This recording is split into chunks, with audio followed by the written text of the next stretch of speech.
There was a preacher once who one Sunday night, and I guess I should preface this by saying this is not autobiographical, okay? But there was once a preacher who one Sunday night asked the elders if they would meet with him after services. And when they got into the meeting, it started like those sort of meetings do, a little bit of kidding around, whatnot, and all. And the elders were very complimentary of the two sermons that day. Said they were some of the best sermons that they'd ever heard. And the preacher, just, this was still in the kidding around section of the meeting. If you've never been to an elders and preachers meeting, anyway. But the elders were still sort of joking around a little bit with the preacher, and they complimented the two sermons, and the preacher shocked them by saying, "Well, that's good, because that was it. I quit." The elders were like, "Whoa, what? What do you mean you quit?" The preacher said, "Well, just that. I quit." The elders said, "Well, we know what you said, but what does it mean? Why? Are you resigning? Is that it? Or what?" The preacher said, "No, I'm not just resigning. I quit. All of it. The job, the church, everything." The elders were like, "Whoa, what brought this on? Why?" The preacher said, "I look out week after week, and I see people singing songs that they don't mean. I hear them praying prayers that sound like they come out of some prayer book somewhere instead of coming from the heart. People getting up and walking out to get a drink, use the restroom, or just do whatever while I'm preaching just because they didn't take care of it before services. People with no expression on their faces as I preach to them the Word of God." The elder said, "No, wait. We can talk to the people and we can tell them." And the preacher said, "No, what I'm telling you is who cares? Who cares?" Bum Phillips, who was at the time the coach of the then Houston Oilers, that's Tennessee Titans for those of you who don't remember the Houston Oilers.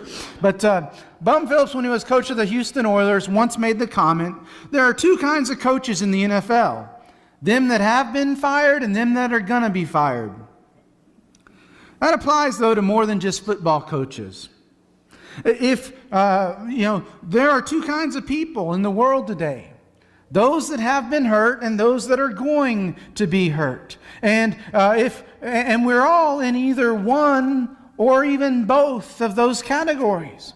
If we've never been hurt, it's only a matter of time. It's inevitable. It's going to happen. If we have been hurt in the past, well, once again, it's sort of inevitable that it's going to happen at least one more time. And being a Christian doesn't absolve us from this. Making a commitment to follow Christ doesn't mean that we will have an exemption from getting hurt.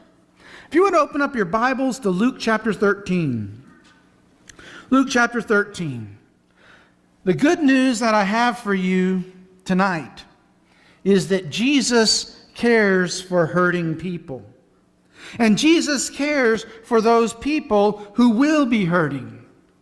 He cares for those who have been hurt in the past. He cares for those who are currently hurting. He cares for those who will be hurting in the future. If you would follow along as I read Luke 13, verses 10 through 17. On a Sabbath day, Jesus was teaching in one of the synagogues. And a woman was there who had been crippled by a spirit for 18 years. She was bent over and could not straighten up at all. When Jesus saw her, he called her forward and said to her, "Woman, you are set free from your infirmity." Then he put his hands on her, and immediately she straightened up and praised God. Indignant because Jesus had healed on the Sabbath, the synagogue rulers said to the people, "There are 6 days for work, so come and be healed on those days, not on the Sabbath." The Lord answered him, "You hypocrites! Doesn't each of you on the Sabbath untie his ox or donkey from the stall and lead it out to give it water? Then should not this woman, a daughter of Abraham, whom Satan has kept bound for 18 long years, be set free on the Sabbath day from what bound her?" When he said this, all of his opponents were humiliated, but the people were delighted with all the wonderful things he was doing. I know some of you here are hurting.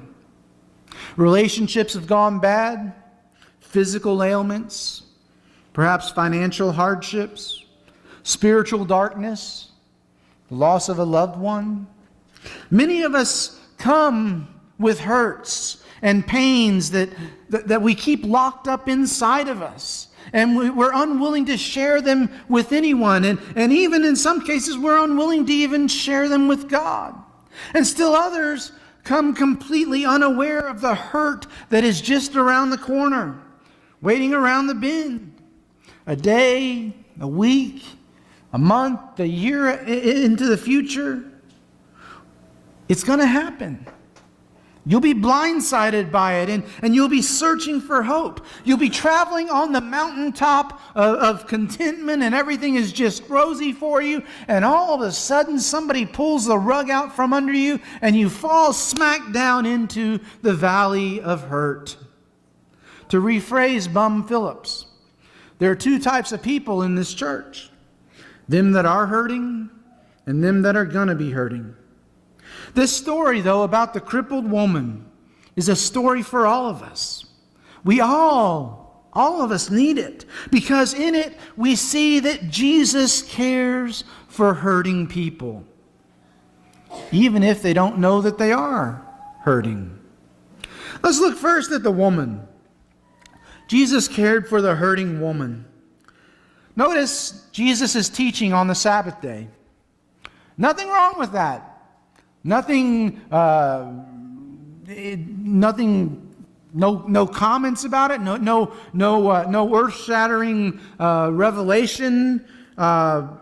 He's teaching on the Sabbath in one of the synagogues.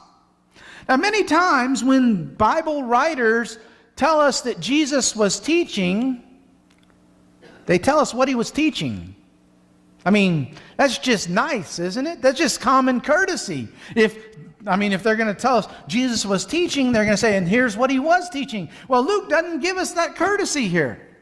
He doesn't tell us what he was teaching. We don't know. So what do we need? Well, we can look at other Gospels. Can't we check their accounts of the same story, see what happened and everything? Well, no, actually, we can't do that. The reason we can't do that is because this story is unique to Luke. It's only in Luke's Gospel. Maybe Luke, as a physician, was interested in this woman's condition.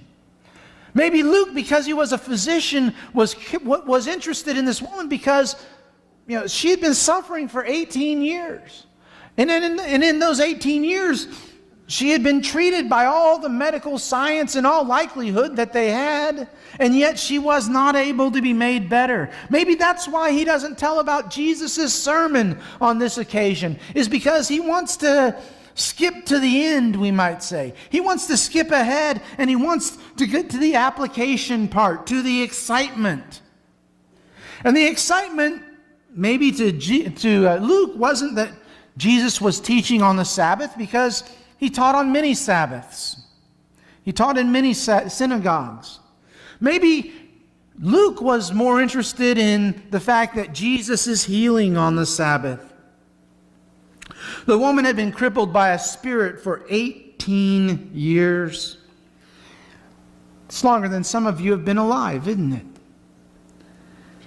She had been suffering for 18 years. Now, we're not certain that this is exactly demonic possession per se, though verse 16 does seem to indicate it, but it doesn't necessarily imply it. So it could be demonic possession, or it could be something different.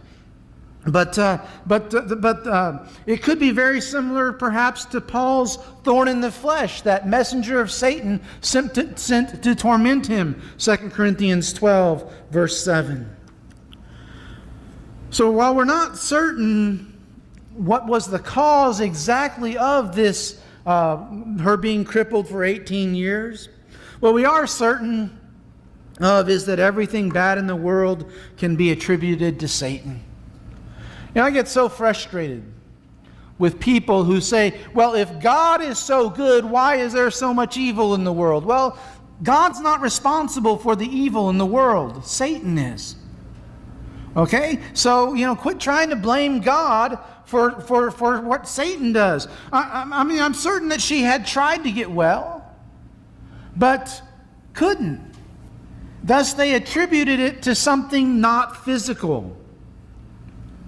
18 years she suffered. And then Jesus healed her. She was healed by Jesus. Notice the immediate physical response. Look at the last part of verse 11 says, she was bent over and could not straighten up at all. And then when you get down to verse 13, Jesus puts his hands on her, sets her free from her infirmity, and immediately she straightened up. There was an immediate physical response to Jesus' healing. Once again, if you compare that with the quote-unquote faith healers today, those results aren't always immediate, and they don't always last. But for Jesus on this occasion, she had an immediate physical response, and she had an immediate spiritual response as well. It says she straightened up and she praised God. She went from the depths of an 18-year valley to a mountaintop. And she knew who she had to thank. She knew it couldn't have been a doctor. It couldn't have been anything done by man that made her well. That it was God and God alone who could have healed her. And so immediately she straightened up and she praised God. So who is this other hurting person in this story? We said there were two hurting people. The woman is the one that's talked about here. She's the one who has this miracle performed on her. She straightened up. She praised God. Who's the other one? Well, did you notice the synagogue ruler's reaction? He obviously, to us, is hurting. Not physically, but spiritually he is hurting. And so Jesus corrected the synagogue ruler. Now notice the ruler's complaint, okay? Because this is important. It's important, first of all, to notice that he addressed the people, okay? He didn't address Jesus, okay? He didn't say, Jesus, stop that. You can't heal on the Sabbath day. He addressed the people. Maybe he'd heard about what had happened to others who had questioned Jesus. That it didn't go so well for them. Maybe he is in front of the crowd and everything, and maybe he thinks that if he says this to the crowd, he can get some people on his side. Some of those sticklers for the law that are in the synagogue that Sabbath day. And maybe they'll come to his aid, and as a group they can question Jesus about his activity. Challenge Jesus. Maybe he thought he was doing Jesus a favor. You ever think of that? Maybe he thought, well, Jesus is just too nice of a guy. And somebody comes to him, he sees somebody hurting, he wants to help them. He's just too nice. Even though it's on the Sabbath day, she came and wanted to be healed and everything. And so I'm going to help Jesus out by telling the people what they can and can't do to be healed. Kind of like some people today. They think Jesus hasn't told us what he expects of us in the Word of God. They say, well, we got to help Jesus out a little bit. He didn't know that this would be so appealing to people in the 21st century, and so we've got to help him out a little bit. But the ruler addresses the people, not Jesus. And his complaint is simple. There are 6 days to work, so come and be healed on those days, not on the Sabbath day. The Sabbath day was a day of rest. It was a day for worship. It was not a day to heal.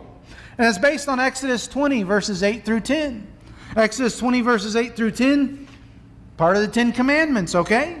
Remember the Sabbath day by keeping it holy. 6 days you shall labor and do all your work. But the seventh day is a Sabbath to the Lord your God. On it you shall not do any work, neither you, nor your son or daughter, nor your manservant or maidservant, nor your animals, nor the alien within your gates.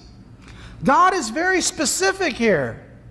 He's very specific in saying, okay, this is the Sabbath day. Keep it holy. Don't do any work on it. Don't you do any work. Don't your servants do any work. Don't your sons and daughters do any work. Don't even let your animals do work. Don't even let an alien, somebody who's not a Jew, who lives among you, do work on the Sabbath day. Some people would see healing as Jesus's quote-unquote work. And because it was his work, he didn't need to be doing it on the Sabbath day. Well, the ruler makes this complaint. Again, he addresses the people, not Jesus. But Jesus responds to it. Tells the guy well, basically he gives him the wherefore and the what fors and all that other stuff. Because he says, don't you take care of your animals on the Sabbath day? I mean, you have an animal, it's in a barn somewhere or in a stall. You let it loose and you take it to water, don't you, on the Sabbath day? You let it go out to pasture on the Sabbath day. They have to eat and drink, don't they? I mean, to not let your animals eat or drink on the Sabbath day would be cruel, even by first century standards of treatment of animals. It would have been cruel for them not to take care of their animals. And Jesus says, isn't a person more valuable than animals? Man is the crown jewel of creation. He is God's shining star. Up until in the creation account in Genesis 1, up until he creates man, God looked and saw that everything was good. And when he creates man, he says, it's very good. Man is the crown jewel of creation. On another occasion, Jesus had said in Mark 2:27 and 28, he said to them, the Sabbath was made for man, not man for the Sabbath. So the Son of Man is Lord even of the Sabbath. You know, sometimes the cure for what's hurting us can hurt a little bit too. Anyone ever have experience with that? You know, the doctor tells you you need to take this medicine to get better, and it really tastes terrible. Or they say, well, we got to do surgery. And you can expect 6 weeks of recovery time. But hey, you have a compound fracture, your bone's sticking out. You can leave it like that if you want to, or you can have surgery. And the surgery is going to hurt and the recovery is going to hurt, but you'll be better off for it. Sometimes the cure for what's hurting us can hurt as well. The text tells us that not just the synagogue ruler, but all of Jesus' opponents were humiliated by Jesus' response. He put them in their place. He let them know that that's not the way that God planned the Sabbath. Does this mean that Jesus didn't care about the synagogue ruler? Absolutely not.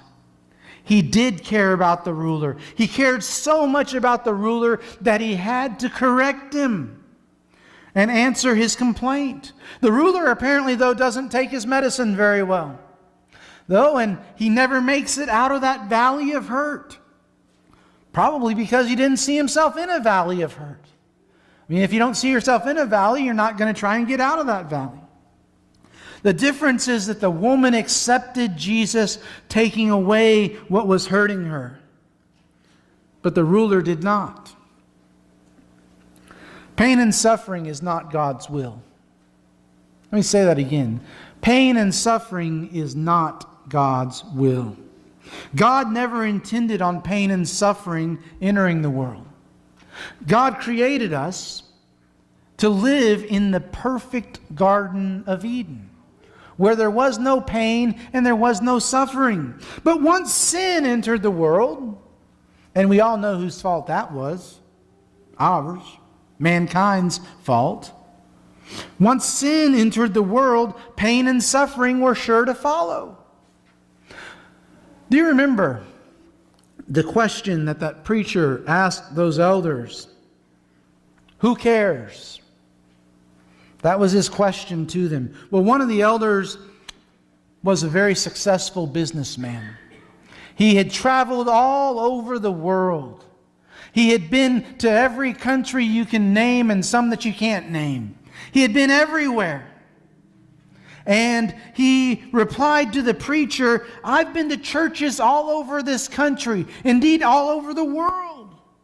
And I see people everywhere who care for one another. And the preacher said, really? All over? Name one. And after several moments of silence, the preacher stood up and walked out of the room. Can I ask, if we were speaking to that preacher, could we give him your name?